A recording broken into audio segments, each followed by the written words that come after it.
we remain steadfast in our commitment in delivering local news that matters, stories that inspire, enriching the lives of Filipinos in the Philippines and across the globe. This is your GMA Regional TV. Buong puso para sa Pilipino. Kini ang magdagkong balita karong Biyernes. 13.6 million pesos nga balor sa illegal nga drugas na sakmit. Motorsiklong ito ang gigamit sa pagpanuli sa jewelry shops na recover. Dakong sunfish na palgang patay sa kadagatan sa Mandawi. Og Cebuana Olympian weightlifter Ilrin Ando naka-break siyang personal record sa Paris Olympics.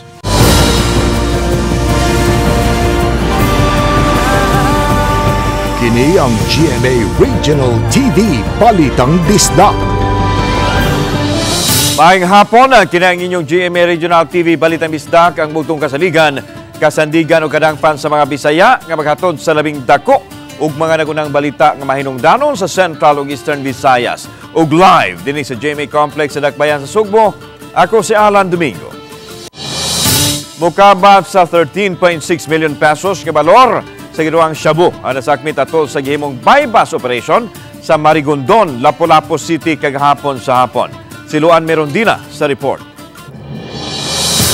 Sulod ni ining mga Chinese tea bag ang gituhuang shabu nga moabot sa 2 ka kilo nga timbang ang nasakmit sa mga sakop sa PDEA 7, Lapu-Lapu City Police uban ang taga Naval Forces Central sa gihimong buy-bust operation sa sitio Kadulang, Barangay Marigondon, alas 2 kagahapon sa hapon. Arestado sa maong buy-bust operation ang 26 anyos nga si Mark Nino Kalinyahan, lumad nga taga Tagbilaran City, Bohol.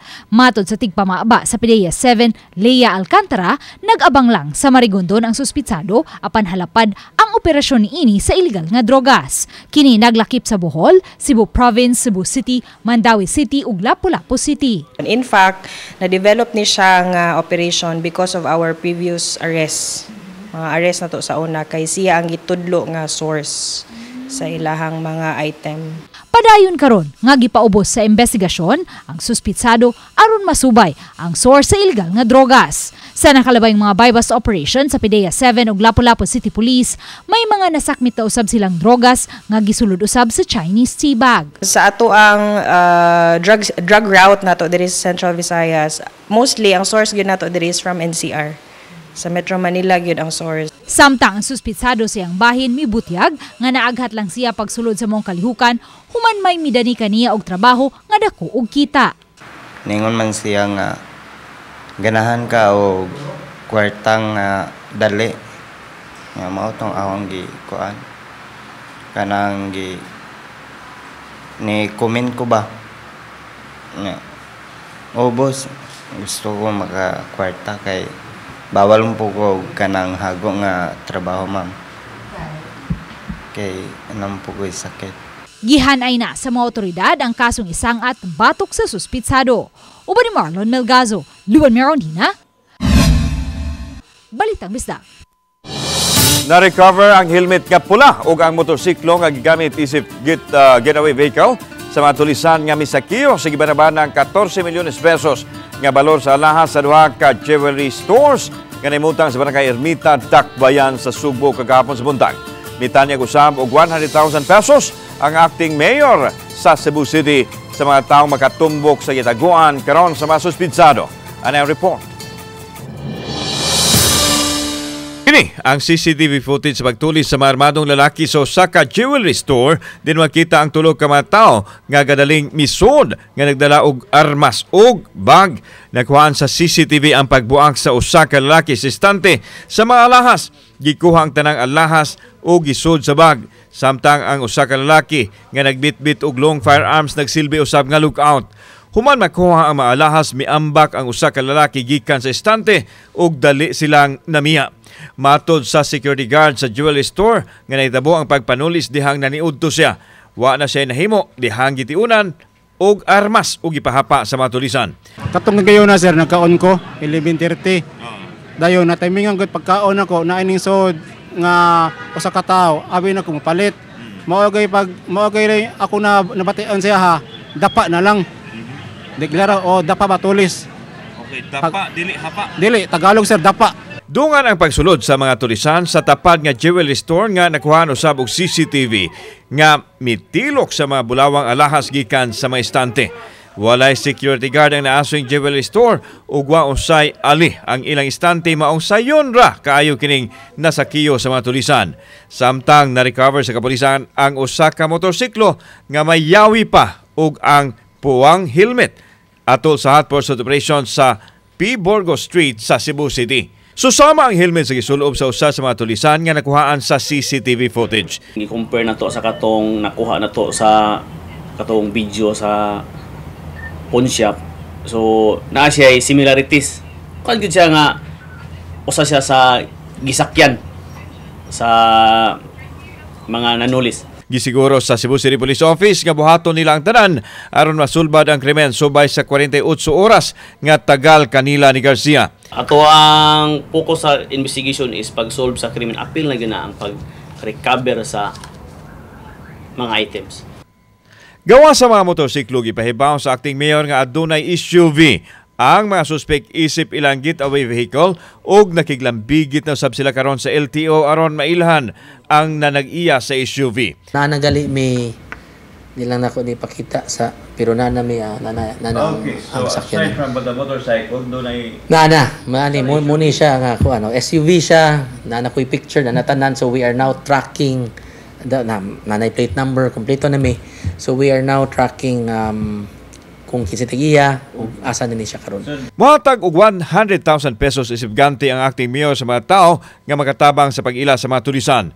Iyang gitataw nga seryoso siya sa 48 oras nga ultimatum sa Cebu City Police Acting Director. If he cannot resolve it within 48 hours, karon na himo na lang 24 hours, then I will really consider replacing him kay may gani na OIC pa, dili pa siya permanent. So now I will still have more choices. Giulagway ni Garcia nga alarming kini og tungod ini nanawagan siya sa kapulisan nga hingusgan pa ang intelligence gathering tungod kay usa kini sa kakuwangan nga iyang nakitaan nganong sayon kaayong nakalusot ang mga tulisan. Kauban si Clover Lumayag, ako si Alan Domingo. Balitang Bisdak. Wala man makakuha og medalya sa Paris Olympics. Nagsadya gihapon ang Katagi Barangay ni Cebuana Titan Elren Anando. Ang report ni Femari Dumamo. Nagmaya ang mga Sugbuanon human nga naka 6th place sa weightlifting 59 kilograms competition women division ang usa sa garbo sa Sugbo, Elren Ando sa Paris Olympics. Wala pa maglas 9 gabi na puno-puno na ang barangay gym sa Careta, Cebu City sa mga kabanay ug silingan ni Ando sa gihimong public viewing. Laki pa mga bata sa nag-atang sa competition ni Ando. Sagad kinila kusog kayo nakaabiba kang Ando dihang nakita na siya sa screen. Ang uban siya maigsuon og iyan, hilom nga nag-ampo alang kang Ando. Grabe ang pag-abiba sa mga nananaw sa public viewing nga gipasugdahan sa mga barangay opisyal sa Careta. Wala man maalsa ni Ando ang weights human sa 4 ka suway nga pag-alsa sa snatch ug clean and jerk nga stages sa weightlifting. Apan nakalukso gihapon sa kalipay ang mga nananaw sa dihang naalsa sa usa ka higayon ang weights nga 100 kilograms ug ang 130 kilograms sa clean and jerk. Nakuha ni Ando ang 230 kilograms nga score hinungdan nga nabutang siya sa 6th place. Nakuha sa China ang gold medal, nasakmit usab sa Canada ang silver medal, og nakuha sa Chinese Taipei athlete ang bronze medal. Mato sa pamilya ni Ando, wala man ang Olympic medal. Proud gihapon sila sa nakabot ni Cebuana Titan. Og pasalamat sila nga wala ra nagka-injury si Ando. Hindi niya po siguro na kayang buhatin, ganun po. Pero nagpapasalamat din po ako kasi ang lakas-lakas niya, nabuhat niya pa rin. Kaya mo yan, Insek.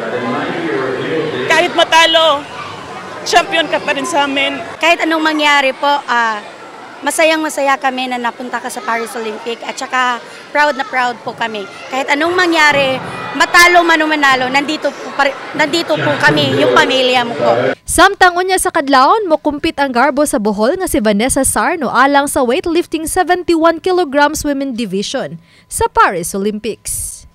Oba ni Marlon Melgazo, Femari Dumabok. Balitang Bisdak.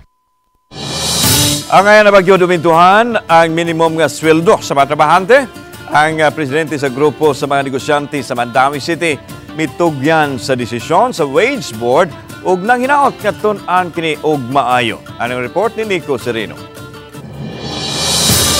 Pagsagop sa bag-ong teknolohiya sama sa artificial intelligence ug importansya sa digitalization. Lakip kini sa i-highlight sa Mandawi Chamber of Commerce and Industry sa Mandawi Business Month karong Agosto.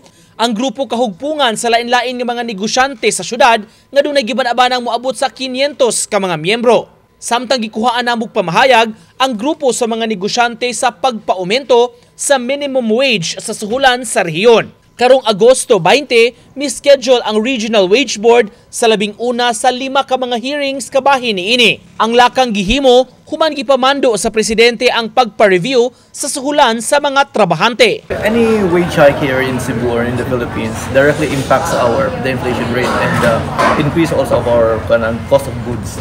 So this also impacts the employability and the unemployment rate to go up. Nang hinaot sila, nga tun-an pag-ayos sa RTWPB ang mga aspeto ug factors kung angayan ba nga aumentuhan ang minimum nga suhulan. Misalig hinuon si Inok sa unsa may ipakanaog nga desisyon sa Regional Wage Board. Magasugakon ba sir atong mga businesses kung mag-increase og salaries? There will be adjustments along the way. There will be other adjustments. For some, they would cut down on the number of hours. Some will be imposing forced leaves. For some, they will be cutting down on the quality or the not quality but the percentage of their other operational costs. Nico Sereno, Balitang Bisdak.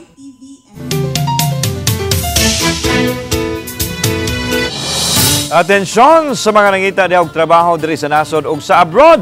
Adunay daghang trabaho nagpaabot kaninyo sa job fair nga gipasugdahan sa Public Employment Services Office kon Peso sa Cebu Provincial Capital subay sa ika-455th founding anniversary sa lalawigan sa Sugbo. Matod ni Julius Choa, ang Labor and Employment Officer 3, nga dunay 6,500 plus job vacancies, then kapin 5,500 ang overseas ug dulan sa usa ka libo usab ang local hiring. Ipahigayon kini og mga adlaw sa Capital Social Hall diin sugdan alas 7:30 bundag. Yawhang sa peso ang mga aplikante nga magsayo o moparehistro daan sa ilang buhatan aron dili malangan sa adlaw na sa job fair. Labaw sa tanan magsulob og haom nga sapot sa pagpang-apply og trabaho.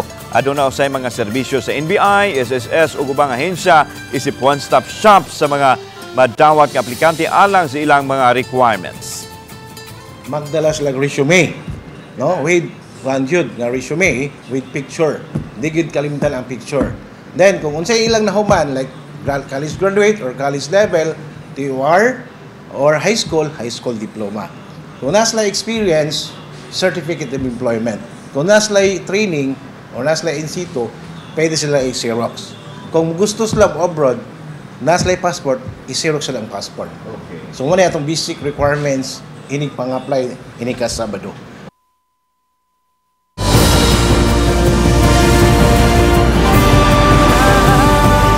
Kini ang GMA Regional TV Balitang Bisdak.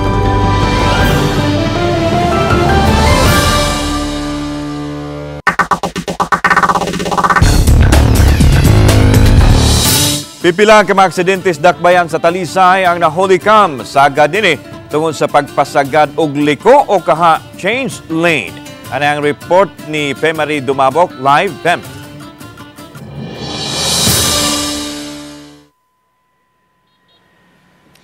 Lanang mga aksidente nga nahulikam ang naglambigit sa mga motorsiklo, e-bike, sedan ug truck. Unang nakuhaan sa CCTV monitoring sa Talisay City Command Center kining pag nagbangga tali sa e-bike ug motorsiklo. Gikan ang e-bike sa parking area apan bisan go signal pa mipadayon kini og miagi atubangan sa puti nga sakyanan ug milahos pagliko. Tungod niini nabanggaan sa e-bike ang motorsiklo. Mayo na lang nga hinayra ang dagan sa motor ug way dakong kadaot nga naangkon. Subay sa aksidente, gimpound sa City Toda ang e-bike samtang gipaubos og seminar ang driver niini. Samtang bumper to bumper sa kabuntagon nitong Agosto 6, kalit lang nag-change lane kining truck di karga nga naa sa inner lane, padung sa middle lane. Nahuli ka mang pagdasmag sa truck di karga sa kilid sa usa ka auto sa Cebu South Coastal Road, habig sa dakbayan sa Talisay. Nabantayan ang pag-irog sa auto paingon sa outermost lane. May na lang nga wa mo damag ang auto sa ubang sakyanan sa outer lane. Wala usay na angol sa maong insidente. As a driver, subay sa ato ang seminar before ta magkuwag mga lisensya, nga kung panalitan mo change lane ka, siguroon nimo nga safe ang imong pag-change lane, dili sa ingon nga dako ta pirme, no? Nga kita mo'y mag-una diya sa tungkad mga kadalanan, apan kinahanglan og mag-change lane ta, gawas nga dunay blind spot, kinahanglan dapat unta nga dunay joy kauban ang maong driver nga mo'y mutan-aw siyang kilid. Samtang nagkaareglo na ang motorista ug ang nadasmaga niini nga 44 anyos nga babaeng pedestrian niadtong Miyerkules sa buntag. Mato dito mulak nga di labanganan sa mga tawo ang daan sa Cebu South Coastal Road. Haduol sa utlanan sa dakbayan sa Talisay ug sa dakbayan sa Subo. Ang design ana nga daan is wa gyoy pwedeng makatabok ana. So since pagtukod sa Cebu South Coastal Road, hangtod karon wa gid na siya mausab ang kanang maong lugar. Unya during sa construction sa Cebu South Coastal Road, wa magid kay nay balay dihan dapita. Tingali angayan nga tan-awon pud na sa DPWH kay nagkadaghan ang mga tawo nga nagpuyo dito sa sulod.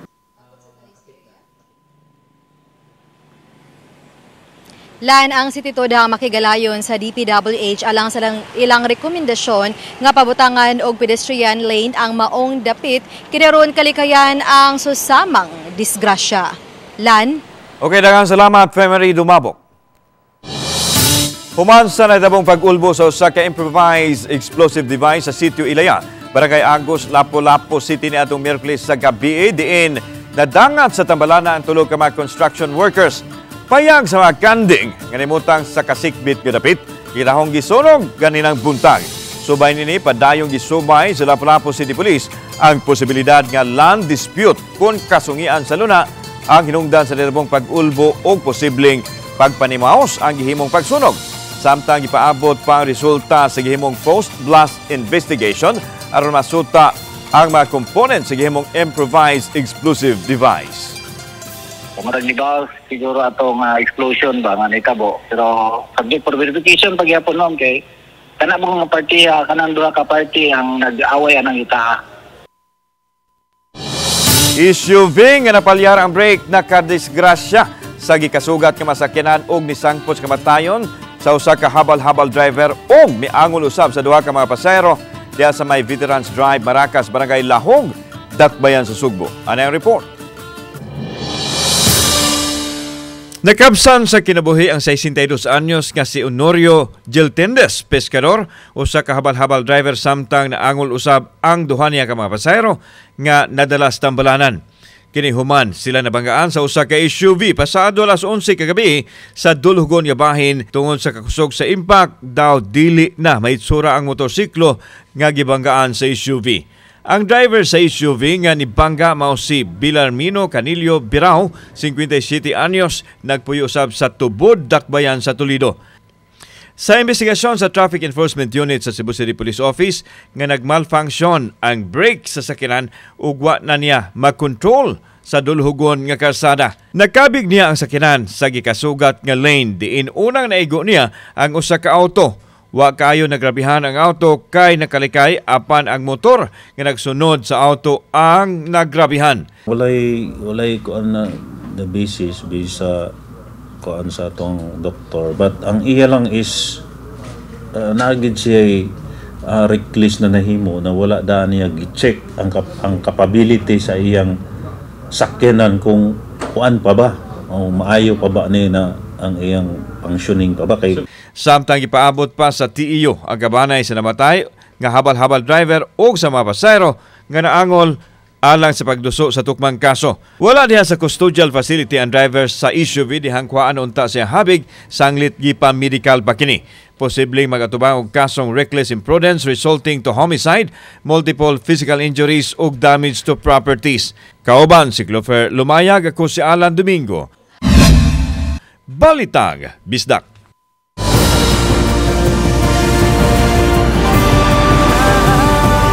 Kini ang GMA Regional TV Balitang Bisdak.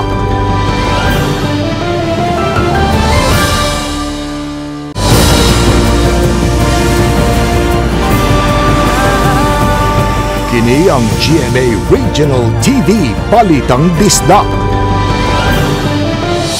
Masing granding presentasyon sa Dinagat Festival 2024, gipangandaman karon kay kini ang ika-25 katuig nga kasaulugan sa Dinagat Festival sa lungsod sa Cordova. Ang report ni Luan Merondina.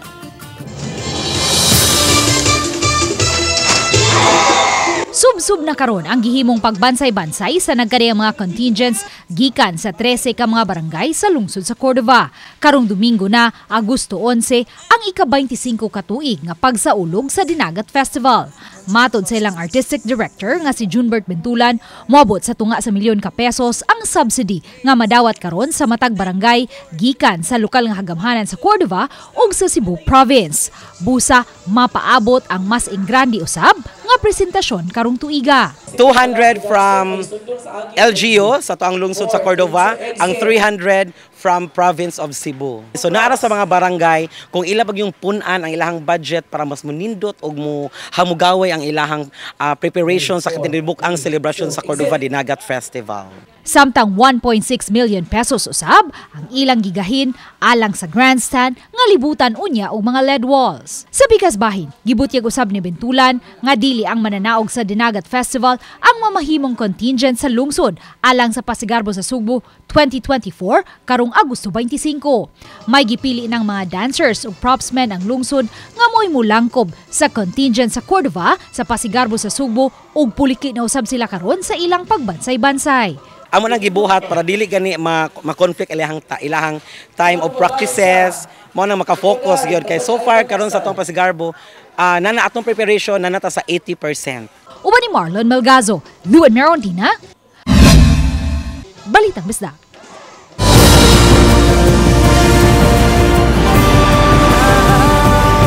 Kini ang GMA Regional TV Balitang Bisdak.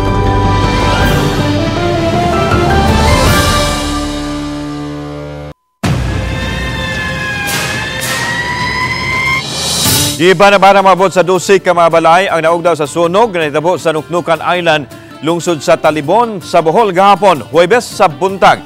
Matod Ismael Cabanday Jr., usa sa mga malupyo sa isla, nga naitabo ang sunog alas 11. Huwebes sa buntag, usa ka panimay sa isla kinahong nagduwa ang mga bata ug puspuro nga naagibutang sa altar tungod sa kasikit sa mga balay. Dali kayang gilamoy ang mga panimay sa kayo. Nagsaulog unta ang mga malupyo sa kapistahan ni San Roque dihang naitabo ang sunog. Nangayo og tabang karon ang mga mulupyo nga kasamtangang mipahiluna sa covered court sa isla. Wa hinoy kinahong naangol sa sunog. Ang isla sa Nuknukan adunay 1,800 ka mga mulupyo nga maabot sulod sa 45 minutos ngadto sa usa ka oras nga biyahe gikan sa mainland Talibon. Dako og talagsaong klase sa isda na pangalan sa Mactan Channel, habig sa dakbayan sa Mandawi.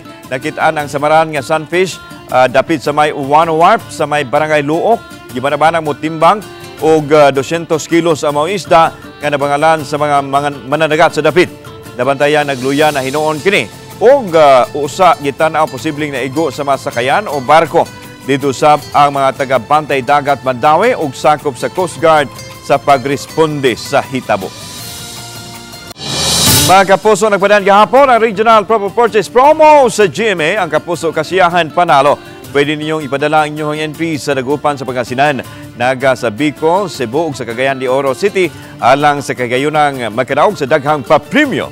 Mutapos ang official sending of entries karong August 16. Bisitahan lang ang official Facebook pages sa GMA Promos, GMA Regional TV, Super Radio DZBB ug Barangay LS alang sa kumplitong listahan sa Dropbox locations. Mag-amping sa fake news. Mga kapuso, padayon masinati ang mawanon nga panahon sa dala sa southwest monsoon o hanging habagat sa dakong bahin sa atong nasod. Sa pagkakaroon, waay na monitor nga daw tang panahon o bagha LPA ang pag-asa sulod sa ugawas sa PAR. Samtang base sa forecast sa Metro Weather, magkasinati og katag-katag nga pag-uwan og dagkong bahin sa Cebu, Bohol, Leyte, Southern Leyte, Samar ug Eastern Samar. Busa, mga kapuso, ilabi na sa ato mga motor taxi rider nga ayaw gyud kalimot sa pagdala og raincoat og payong.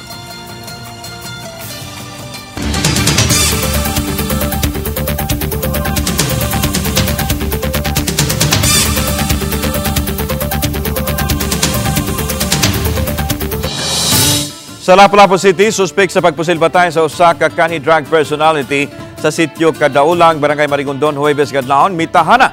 Pasado alas 9 kagabi imitahan kang Mayor Junard Ahong Chan ang 38 anyos nga si Arnel Kiroy bintain kinsa molupyo raw sa mundapit.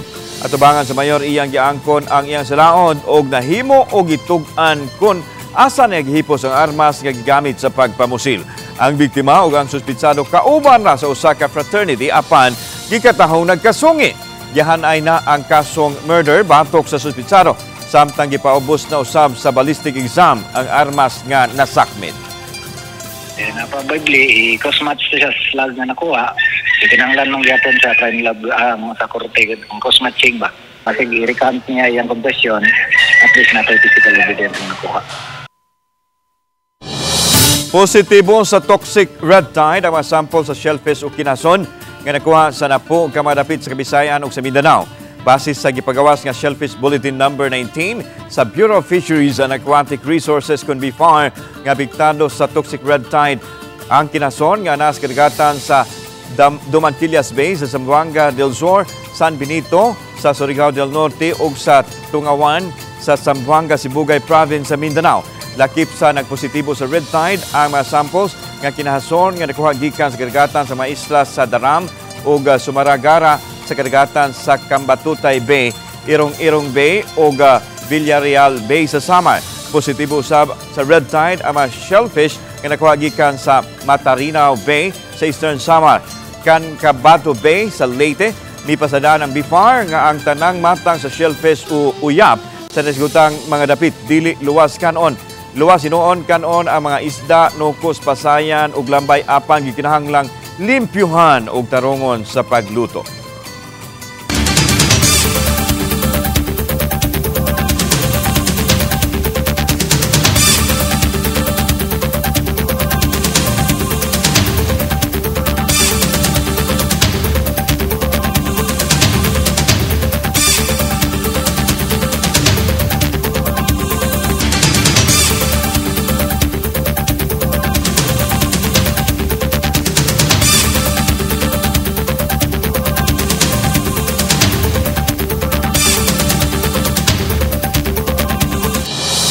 Good news! Alang sa mga motorista, gipaabot nga mabatyagan sa mga motorista ang rollback sa mga petroleum products sunod simana. Kini ang tulo nga sunod-sunod nga simana sa rollback sa presyos gasolina ug ikalimang simana na sa diesel ug kerosene. Gihulagway ni Direktor Rodila Romero sa Department of Energy Oil Industry Management Bureau nga labing dakong kantidad ang masinating pag-us-us sa presyo sugod sa Agosto 13. Martes sa buntag. Gibanabanang muminos ang gasolina og 2.30 ngadto sa 2.50 matag litro. 1.90 ngadto sa 2.10 usab ang pag-us-us sa diesel matag litro samtang 2.35 ngadto sa 2.40 usab ang pagminos sa kerosene sa matag litro. Kami ang GMA Regional TV Balita Misda kinatibuk ang pwersa alang sa mas dakong misyon og halapad nga pag-alagad sa nasod. Maayong hapon mga kapuso. Happy weekend.